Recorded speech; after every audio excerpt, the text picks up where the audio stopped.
Hi, welcome. I'm sorry we're a few minutes late. We still have people coming in, so bear with us, but we're delighted to have you here. And, we've got some people still coming. That's great. Welcome. For those of you who I have not met, I'm Virginia Lazenby. I'm a certified senior downsizing coach and realtor, and you'll hear more about my work a little bit later because we're going to be focusing on downsizing today and decluttering. For those of you who are new, just a little bit of background information. These seminars, Seniors Living Smarter, we started them 8 years ago. I started them because I saw such a need for seniors to have more information about a variety of topics related to lifestyle. We really want to make these sessions informational for people. So we say our goal is to educate, equip, and inspire seniors to make informed choices, empowered decisions. You are in control, and we want to keep supporting and encouraging you in that role. And I want to thank our educational partners. These are businesses supporting seniors who are committed and see the value of seniors having information. It's not just intended to market, but for you to have information. And so our educational partners are representatives of this industry and a great resource to turn to. So after our session today, I encourage you to stop by and visit. So I'm going to start over on the far side over there. We have North Star. Patricia's here from North Star. North Star is a 55-plus community. So you'll learn more about that. Go ask Patricia, find out the deal. Out on Westinghouse in 1460. Just briefly, for those of you who are new, when we talk about 55-plus communities, in this case apartments for lease, they have great activities for senior, but it's not independent living in terms of they don't offer a meal plan. When we have independent living, and I'm going to skip over on the opposite side right now, we have Provident Crossings here. They're a new partner with us. We're delighted to have them with us. And they are an independent living community. And those of you who have been regular attendees at the seminars, you've got this stuff down pat. But here we go. For those of you who are newer, independent communities, yes, there's the age restriction. The hallmark of independent communities will be that they offer meal plans. Meals are provided. Now, there are a lot of variations on that, but and transportation and light housekeeping. But we're glad to have Provident Crossings here. So we have two different types of senior communities as educational partners. You can stop by and visit with them afterwards. Then going back on that far side over there, we have Will. His name I just went blank on, last name. Will's the important part. He's with Vera Bank and a fantastic resource for asset management. Vera Bank is especially committed to seniors knowing, having an understanding. And so financial questions, visit with Will. Then we have Stacy Scarborough with Visiting Angels. As we're planning ahead, and I don't need that stuff now. I'm fine. That's great, and we are glad you are fine, and Stacy is glad you are fine. But sometimes we encounter surprises along the way. And while we say, I'm never going to need help with in my home, just in case. Or for the neighbor down the street who needs some help, you can help them with information. Visiting Angels is home care. Stop by and visit with Stacy. The orange cover table, that's mine. It's our Seniors Living Smarter services. It is its own separate business from my real estate, and there we focus on aspects of downsizing that you'll be hearing a lot about today. And then the next table, we have Josie Zamora with Care Partners to Caregivers. Josie's been quite involved in the Georgetown community with dementia. Very, very a great knowledgeable resource. And find out more about what Care Partners to Caregivers does.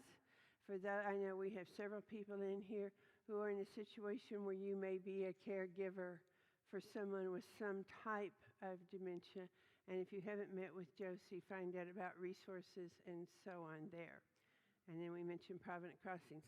So let's give a hand to our educational partners for being with us.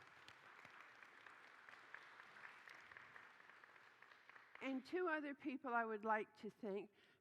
Back in the sound box booth area, Jeff Cramp. Jeff, if you'll raise your hand, he's the one who's been helping us set up.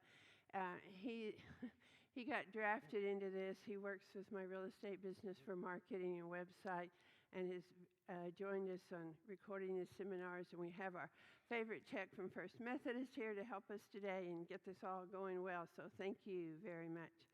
And I always call her young woman. She is a young woman, but she had a birthday yesterday, so she's catching up with some of us. Anyway, if you've not met Brielle, that's the woman who checked you in at the desk there. And a little secret, the flowers on her table for her birthday yesterday. So if you see Brielle, say happy birthday, because she spent her birthday getting a lot of these materials ready for us. So, but anyway, so we want to, here she comes. Okay, Brielle, stick your head in. Okay. Happy birthday, Brielle. Let's see. All right. You know, for those of you who were here in January when we started the year with the seminar, Living to be 100, I know some of you, I don't want to be to 100. Don't worry. But you know, we are living longer. And the better prepared we are, the better care we take of ourselves, the better off we will be. In that seminar, we talked about what have been described as the 5 predictable dilemmas. David Soley writes a lot about seniors. Identified as we're living longer, there are 5 predictable dilemmas. And today, we're going to focus on one is, it was listed as, where will I live? And yeah, you know, we've got, like I say, be prepared and know. But as someone who has a lot of training and experience as a downsizing coach and a senior housing professional, where you're going to live is very important. But you know what we also have to know about is, how are you going to get there? This is where we come up with the topic of decluttering and downsizing. I know you've all moved many times, and truthfully, how many of us think, okay, I'm going to sort out and eliminate, but all of a sudden it's move date, and you tell the movers, just move it all to the next place. And some of us have continued to do that. Well, when we're moving, if we're downsizing, folks, you can't do that, because you can't take everything from a 1,900 or larger square foot home to your next apartment. Or it doesn't have to be an apartment, but generally speaking, it may be 1,000 square feet or somewhere around there. And then you freak out because you say, oh, I can't live in that smallest space. Hang on, we're going to be talking about that today. But the point is, this is a different kind of move. And we really want you to be prepared for that. So let's see. So I know what I want to do is we want to get you all more involved too. When you saw because we gave you some hints there, but decluttering versus downsizing. I want you to take a minute, think what that means to you, and you can combine that with why you're here today or what you would hope to take away. How many of us have all kinds of collections because they're cute? And now sometime we might have to reduce that. We're going to talk about that. Bria, I hope you remind me of some of these things. Okay. All right. Other people. Yes. Stacks of things at every service. What? Miscellaneous things. Oh, just everything. We have a lot of that. I might need it someday. Does that apply to anybody? Okay, well, some of us, we might want to reduce that. That's a good question. Yes, James. Virginia, we have jewelry that was important at one time in our life, but hasn't been worn in 5, 10 years. Okay. We have paintings on our wall that have an appraised value. Okay. And we told our granddaughters, don't give those paintings to good Okay, there's a good starting place. You've made an important start. We're going to be talking about it. Brio, could you bring me a pen? Okay, so, all right, good question. We'll come back to these. Photographs. Well, you all read our outline, didn't you? Okay, we're going to talk about that too. We've got part of your handout has some suggestions for that. Okay, anybody else? Yes, Carol.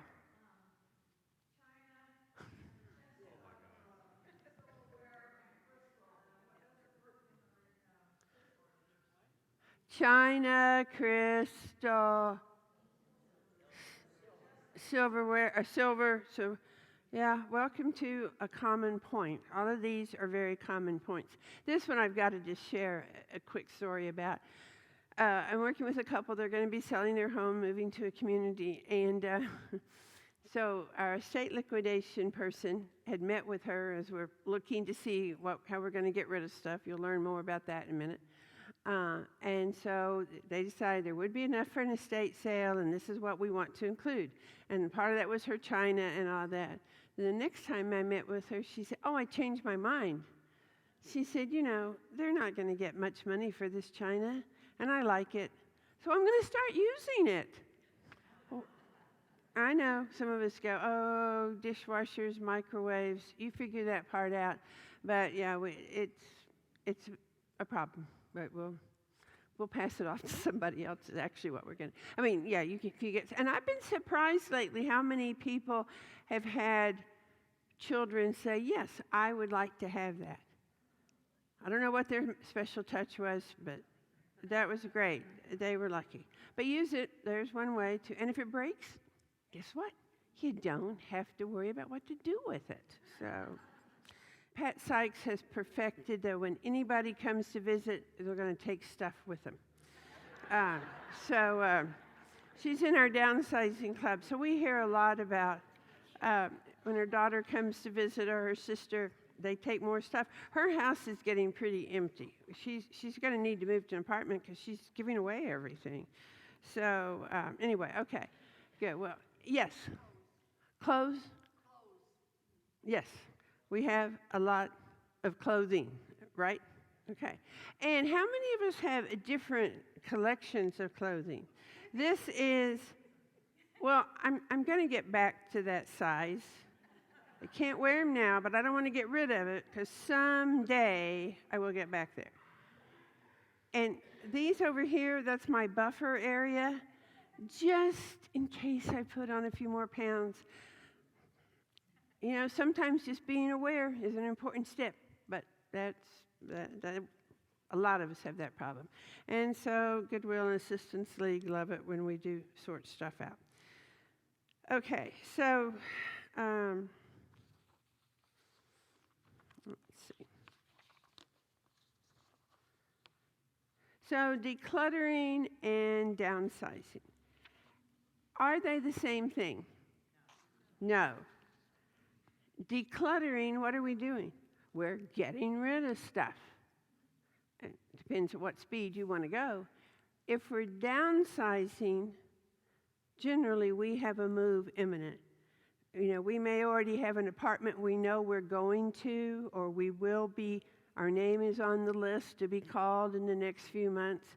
So we are preparing. We have that in goal. So that's when we really have to think about the space reduction. So yeah, that's the reason I want us to keep in mind. And yes, there's a reason to declutter. It makes downsizing a lot easier if you've already gotten rid of some of these collections and stuff. But we'll talk about all of it. Okay.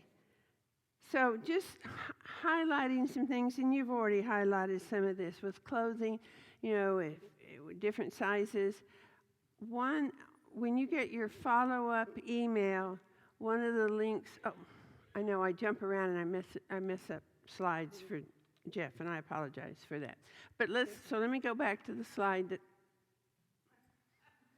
I'm sorry. There we go. Okay. So decluttering tips for seniors. Okay.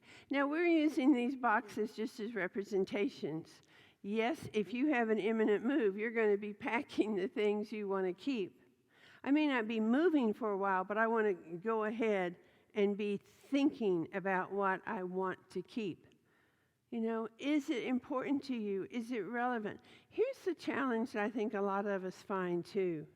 We have these special mementos, memorabilia, and it's so special. It's tucked away in the bottom of my dresser drawer, and I haven't looked at it in years, but I can't let go of it. You know, you might want to think about that. That's one of the things when we often say, if it's so special, then how can we celebrate it, use it, display it? Collections, we've talked about in a variety of ways. When we talk about collections, for those of you I've seen, well, we have all kinds. Birdhouses, teapots, on and on. Well, you can't take shelves and shelves of that when you're really going to be downsizing. So, and often a solution to that is to pick out a couple of favorites, take pictures of the others, and let it go. And we're going to use that term, let it go, a lot. And when we'll talk about where and how to let it go. So we talked about collections. This is one of my favorite topics. How many of us have stuff that we inherited or was passed on to us, and we really don't like it, but I have to keep it because it was passed down in the family to me? Do any of you struggle with that? Guess what? Give yourself permission to let it go. You know, the digital cameras and that photography is helping us so much. Take pictures of the stuff. You know, it's the memory that's important. Who was it from? My Aunt Bonlin and this pie plate that I really don't think is very attractive, but I can't let go of it because Aunt Bonlin gave it to me. Lesson learned, Virginia. You know, that's one of the things that I probably need to let go. How many of us have things that we paid too much for? And so I can't let it go because so now it just haunts us, continues to haunt us. Think about letting it go. So where do we let these things go? So some of the bins we have up here are returned. A lot of us have stuff that really belongs to our kids. Here you go. Some people go as far as to make neat memory boxes. I keep thinking I want to do that for Christmas, to put stuff that belongs to my daughter in her box and stuff that belongs to my son in his box and send it on their way. So return. We have borrowed books. We have stuff. This is the time to make action, do something with that. We have a box up there about sell. Now, some of you, yes, think, well, yeah, I'm going to put it in eBay, I'm going to sell it, whatever. If you're comfortable with that, that is a possibility. Some people are not as comfortable with that, and if you do, we can offer you suggestions. You know, if you have someone coming to pick up stuff, you want to be sure it's in a safe place and you want to have that. A lot of us say, oh yeah, I'm going to put it in a garage sale someday. Most of us do not want to do garage sales at this point. Well, I'm going to put it in my estate sale. Okay, that's fine. And the liquidators will love you for that. But this is a dilemma you're going to have. And some of you have heard when our liquidation person meets with us and she says, don't get rid of anything because we can sell it. Well, she probably can. But for some of us, we can't wait with all of that stuff for the estate sale. Yeah. So those are just, you have to balance out what's important to you. So if we are going to let it go, we'll be getting a list of donation sites, figure out ways of sharing it, but let it go, especially if you have a move imminent. And one thing to call to your attention, if you have big stuff that you're getting rid of, hopefully you know Georgetown, up to this year we had 2 days. We could have 2 bulky trash pickups in a year. If you're in Georgetown now, you can have 4 bulky trash pickups. So if, at our house, we just replaced the water softener, so, we've got to get that out in bulky trash. If you're going to use a bulky trash, use it. Put as much stuff as you can out there. You can call the city. We have the reference on the link you'll be receiving in the email. But that has been a great resource to help us get rid of stuff, because you're not having to pay to transfer it somewhere, or like to dump the transfer station and pay a fee there. So use your bulky trash pickup days for stuff. But don't just put out a few things, put out a bunch of stuff while you. Have any of you had the bulky trash pickup? Have any of you done that? Good. What did you have? Yes. Yes, that's a very good point. Size restrictions. I think it's supposed to be like a refrigerator. I think 3 cubic feet, but they will also take mattresses. And mattresses are one of the hard things to get rid of in some cases. The thing you have to do for that is you call on the Georgetown utility system, it will tell you where to call and part of the trash pickup. Because you have to make a reservation for the date. It happens, anyway, you call, and you have to let them know about what you will have out there. You know, am I going to have 6 30-gallon trash bags? You know, they just need to know how much they're picking up, not that you're charged. And, you know, or it's a sofa and a this and a that, the old exercise bike that doesn't work or we don't get on it anymore. Stuff, I think that will work. But you can call and confirm. Here's a story, because some people will say, well, why do I have to let them know? I'm not quite sure. I mean, they don't know the specifics, but are they household items? You can't put out hazardous waste. But they want a general, and the story, in fact, a lady from the city of Georgetown working with that was sharing this one of our earlier seminars about, you know, how kids come home riding their bikes and they kind of just throw them down in the driveway, and sometimes they stay there overnight or whatever. And so this particular family, the bike was thrown down in the driveway, and it was kind of close to the pile that was going to be picked up. So it's laying down there, and it's close to the pile, so away the bike went. So, you know, they want to know, they say they're careful to look out for that, so just something to consider. When you're decluttering, getting rid of stuff, and, you know, we have these special items, and no, my kids don't want them. I still say, and I've seen many times, when we tell our children what is special about that item, and if we write it down, Brielle's family apparently is great at this. When her mother writes down the items, and it means, come grab the mic and explain that, so we can hear from the younger generation how it feels. Oh, we're on. So my mom actually is a pro at this, and her mother was a pro. So I'm gonna apparently have to have like 5 houses for all the things, because I'll feel too guilty to get rid of it all. But like inside of teacups, it'll say where it came from, who it belonged to, if there was a story. On the backs of old photos, instead of this is just some old person from a long time ago, it will have like some history to it. Furniture pieces, there's things attached to the back. And she's been good about saying, you know, this is something that is important to our family, or these are things that I just picked up along the way. So it's not like you have to keep everything. But when there is a significant story about our family connected to an item, she's been really good about documenting that, so my sister and I and my children know. So that's been really helpful. I learned a lot from Brielle. This isn't one of the reasons we keep her around. Her family is so good at this stuff. And she's good at making our pretty handouts, too. You know, when we think of downsizing, what comes to your mind when you think of downsizing? What feelings come to your mind? Overwhelmed. Anybody else agree with that? Overwhelmed.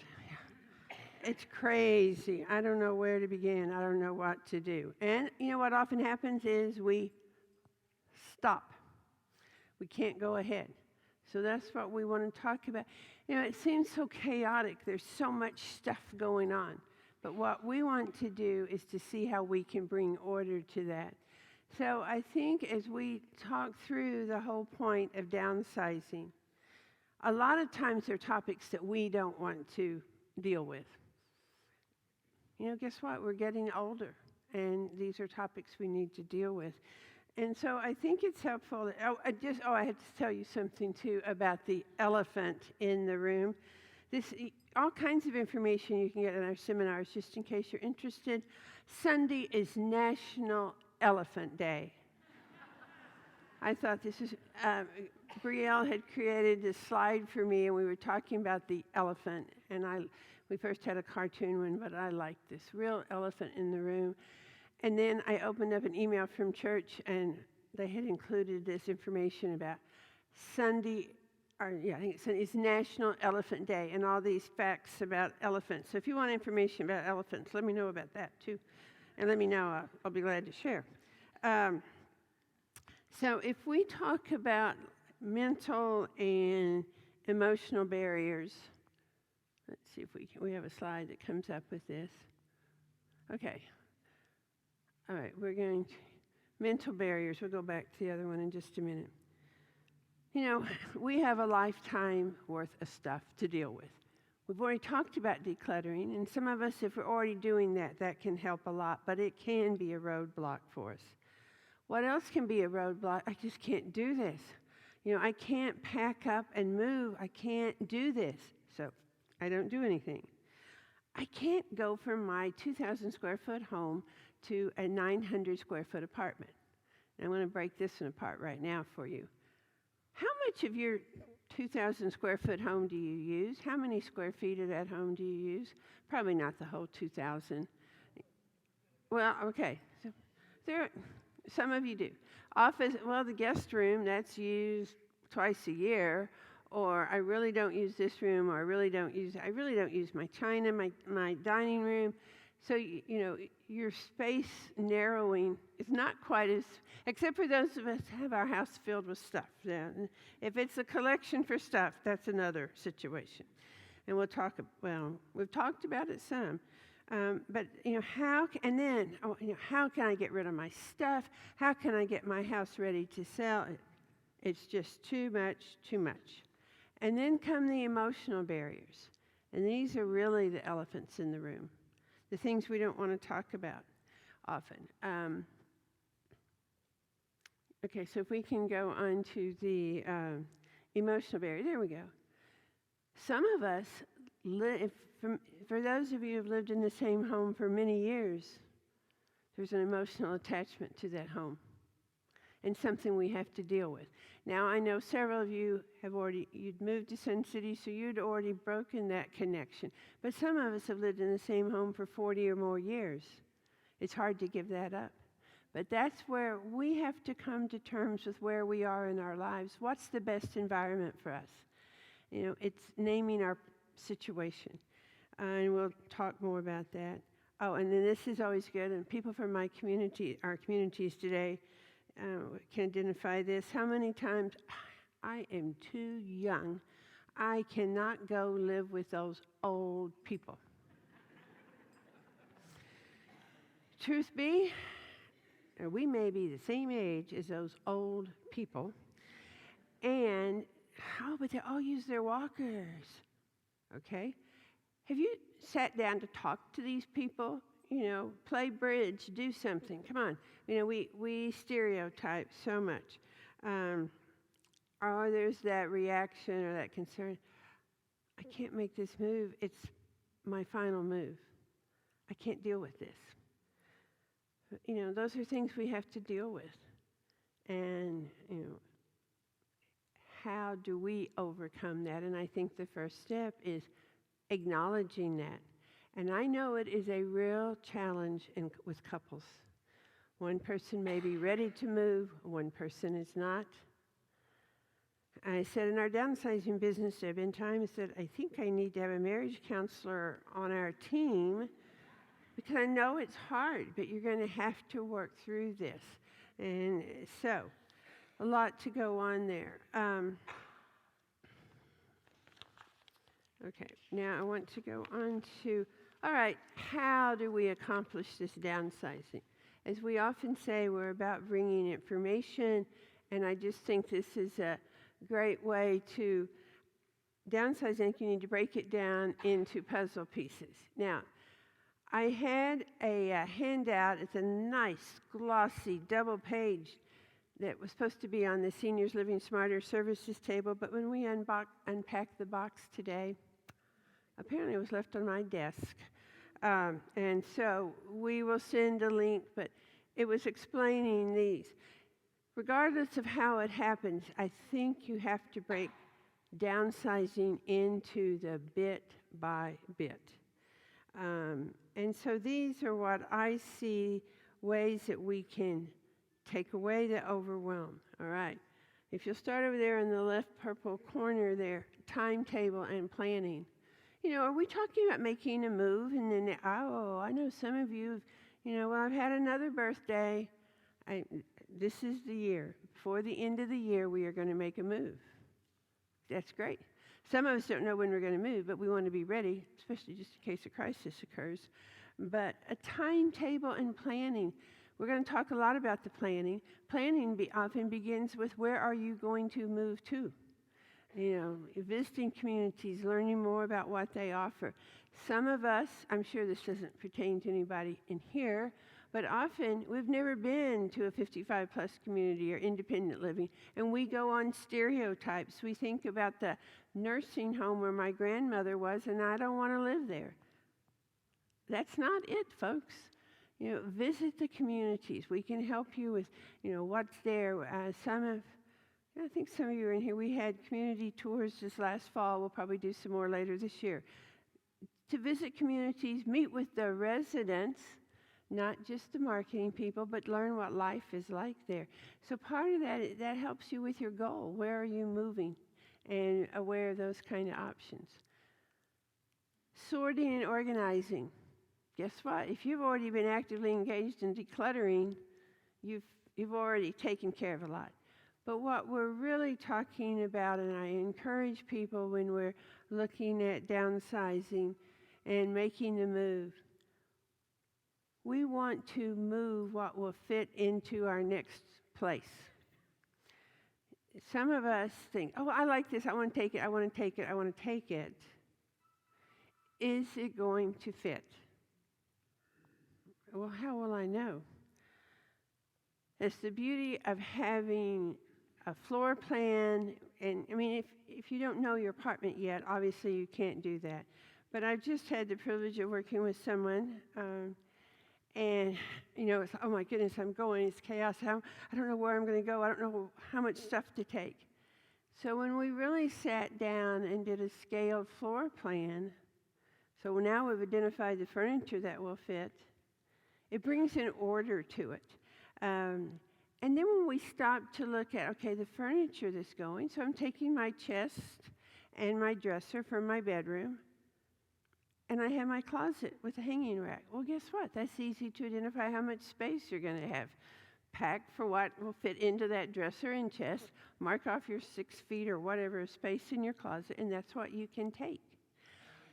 One of the things that I am so passionate about is it hurts me when I see people make these moves and arrive in a new apartment usually with so much stuff and so many boxes that they're tripping over. My goal when I had the opportunity to work with people is we want to arrive with the right amount of stuff. So we have to know where that stuff is going. So that simplified things. We don't, by now we're really focusing on what I'm going to take with me. In this case, I'm smiling because a lot of you are friends with her. An artist, so she's making her other bedroom into her art studio. So we could identify what furniture that would fit in there, and she's packing for that space. Okay, so we looked at the furniture in the living room, and it's a scale model, so we can move it around and decide what's really going to work. The kitchen, that's always a big thing.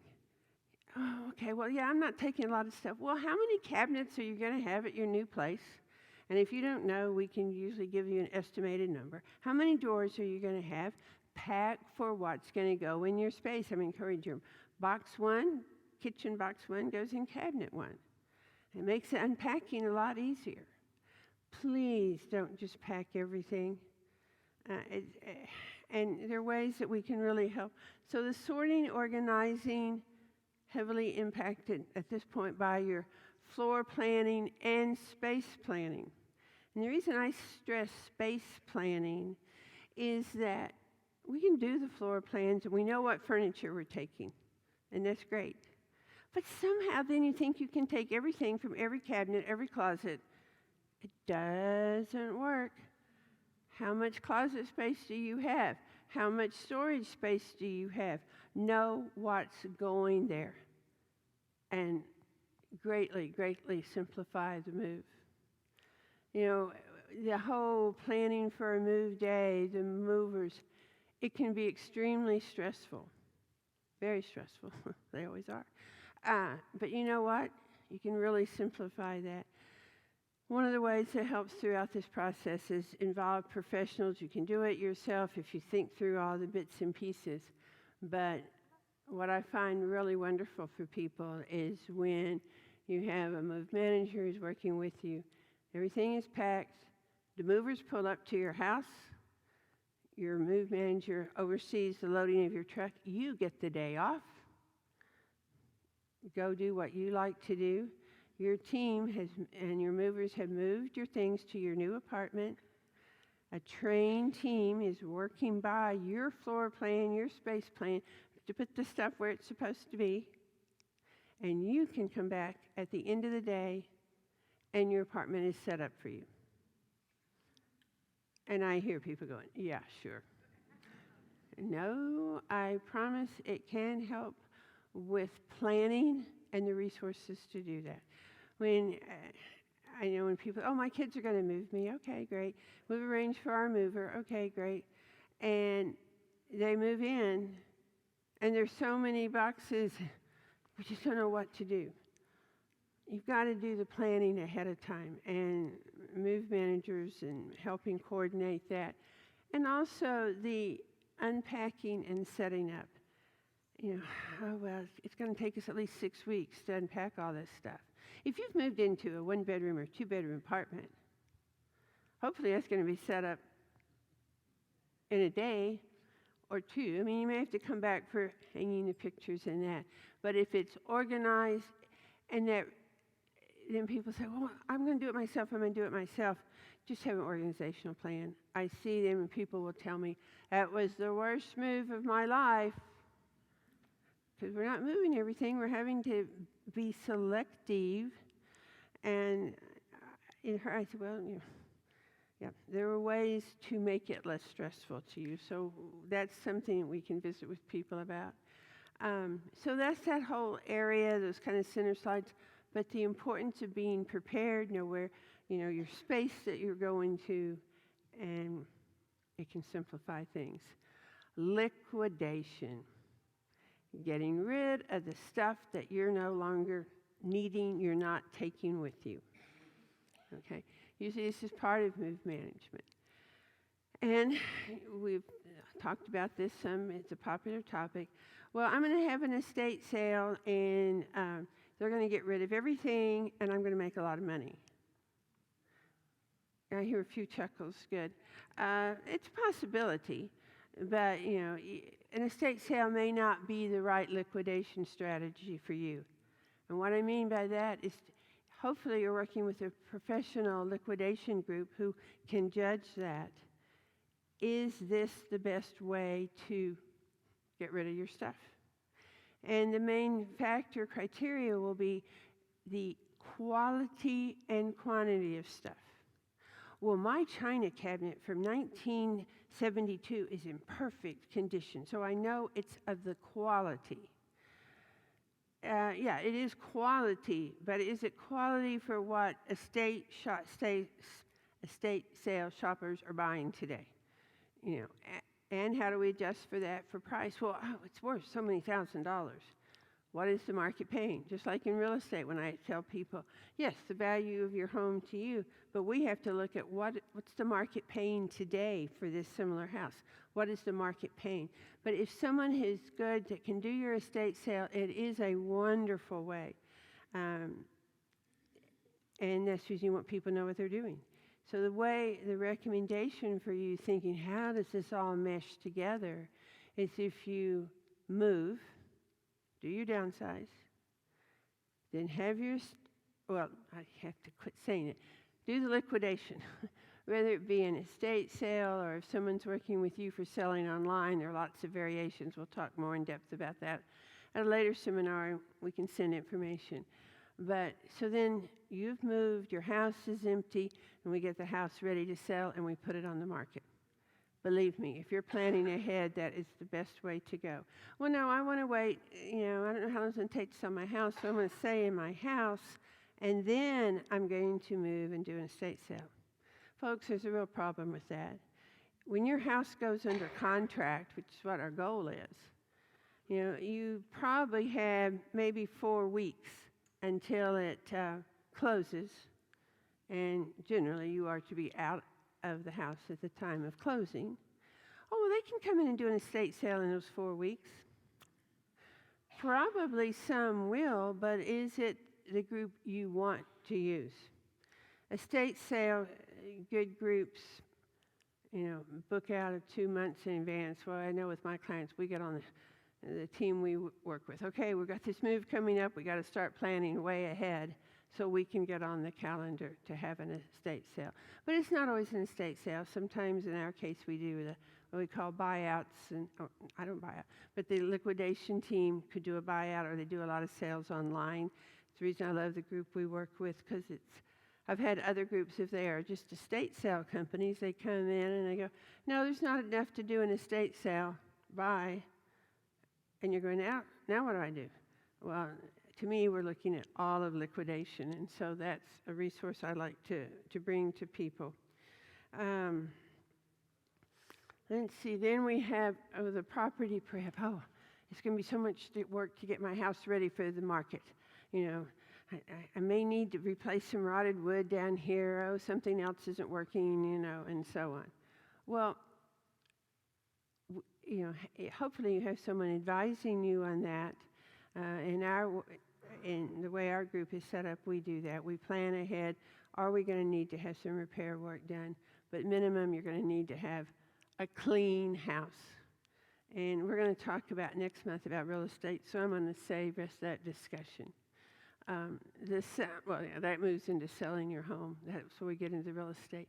But I hope if you will think about the bits and pieces that make up this puzzle, it's not so overwhelming. And having someone, a professional, to guide you through there is well worth the investment. And if we might even on the follow-up email, Brielle, include, I want to hear from my, I was going off there. I want to hear what a move manager does. I want more information on that. I want more information on how the liquidation works. We have past seminars where we've covered that. They're recorded, they're online, and we can give that. So if you want to go on the website and get that additional information, you can. Okay. So, when we talk about how to reduce these or bring order to this and the solutions to the obstacles and barriers, really is, the first step is having a conversation with yourself, with your spouse, partner, coming to agreement, let your family know, but the importance of communication. And then we say, well, no, I'm not going to do this, but what if? I still say you need backup plans, and have that. I am just going to leave it for my family to take care of. That's the easy way for you, but Brielle was sharing with me, I think one of her neighbors who, I guess, inherited the house from his parents, and now he's completely overwhelmed with what to do with all this stuff. I have a friend who she'd always say, oh, I'm just going to let my daughter worry about it. I think you might want to think about being kind to your kids and not just leave it to them to worry about. So we've talked about being educated about communities and so on. For those of you who are thinking, okay, I kind of want to get into this, I want to do it more, there is, I did bring this over on our table, a flyer about our downsizing club. We have a downsizing club that meets once a month. It's a support group. There is a small fee with that for the materials, and we can explain, and there's possible rebates, but some of us need that kind of accountability. Okay, I am going to clean out that bookcase, and so next month, here's what I did with those books. If you're in the downsizing club, hold up your hand, or stand up, it's easier to see. There's 3. Evelyn, Cheryl, okay. So they can, if you want to find out more, the real skinny on what the Downsizing Club is, they can tell you. All right. At this point, what questions do you have? Knowing that some of these topics are very, we're going to have to go into a lot more depth, but I wanted today to give you an overview and to start you thinking, yes, decluttering is important. It's when we really look at the downsizing and the space we're going to that makes a lot of difference.